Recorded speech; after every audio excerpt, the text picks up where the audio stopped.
now bring in South Carolina Republican Congressman Trey Gowdy. It's great to have you because just last night, the judge in the Ninth Circuit ruled that the Trump administration was wrong to end the DACA program. And this comes in the middle of the Republicans and Democrats trying to figure out a way to pass legislation on the issue. What is the practical effect of the judge's ruling last night? It's a temporary stay, but I think what it's instructive of, Dana, is that Congress needs to fix this. This is not a judicial issue. It's really not an executive branch issue.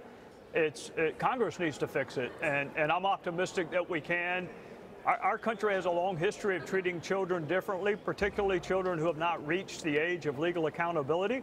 So I am optimistic that we're going to be able to solve that, and in addition, make sure this is the last time we have to have this conversation, which means border and interior security. How do you think that conversation is going with the Republicans and Democrats meeting yesterday with President Trump, and then I understand a smaller group meeting today, which is usually when you can get a little bit more done and advance the ball? Do you think that this ruling encourages both sides to try to get this fixed sooner than later?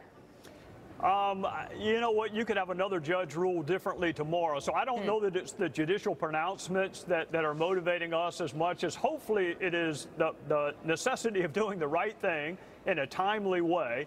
Congress, frankly, has abdicated on this issue for years. You know, our objection with President Obama was as much how he did it as the merits of what he did. So now we have an opportunity to do it the right way, legislatively. I think that there is optimism, but Dana, I don't get using security as a negotiating tool.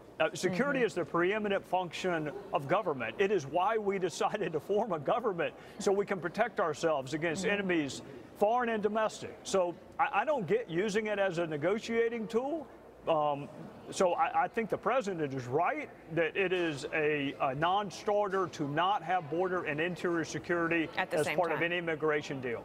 Also, you are intimately familiar with the investigation into the Russia allegations of collusion with the Trump campaign and also interference in the election. And yesterday, Senator Dianne Feinstein, who President Trump called Sneaky Dianne Feinstein today, she released the Fusion GPS transcript over the objections of her Republican counterparts. Listen to what Senator Grassley had to say. These transcripts would have been released eventually anyway, but I think it does create some problems. For instance, when you're getting people to voluntarily come to you, it may make a lot of people a little more reserved about whether or not they want to cooperate. And I think particularly in regard to Jared Kushner, that it could maybe affect our moving forward with that. Also today, Kim Strassel of the Wall Street Journal, who's written a lot about this issue, she tweeted, "It is time to release absolutely everything related to that dossier that can be legitimately declassified. The spin has become silly." Your reaction to what Senator Grassley said about concerns about people not coming forward, and is it possible to release anything more about the dossier? Well, I think Senator Grassley is right on the chilling effect it has on other witnesses. I think the other point that Senator Grassley would make is that serious investigations don't leak. It is unfair to the reader, to the viewer, to read one transcript to the exclusion of all the other witness interviews we've done. So all you have is this snapshot by Fusion GPS. You have nothing to contradict it, nothing to corroborate it, which is why serious investigations don't leak, and they wait until the end of the investigation to release their findings and all of the transcripts. So I'm not a fan of leaks. I wish she had not done it. But congressional investigations have not been known for their seriousness, at least since I've been in Congress. Those are executive branch investigations, and I think you see precious few leaks when they do it. We're taking a live look here at the president greeting the Prime Minister of Norway. They're going to have a meeting, have a lot to discuss, I'm sure, and then there'll be a press conference at 3:20 today that, of course, Fox News will carry live. Let me ask you about something else that's very important, and that is regards to security, and that is a vote that the House is going to have tomorrow on the 702 program. This is something that the intel community and law enforcement uses in terms of data collection. There are concerns, and I believe that it's Congressman Amash and Senator Wyden. Take a listen to what they had to say about their amendments. Our amendment stands for the simple proposition that when you want to spy on Americans, get a warrant. What this essentially means is that every year, thousands of times, you have the government search for the communications of Americans in 702 databases. And we think this is an end run on the Constitution.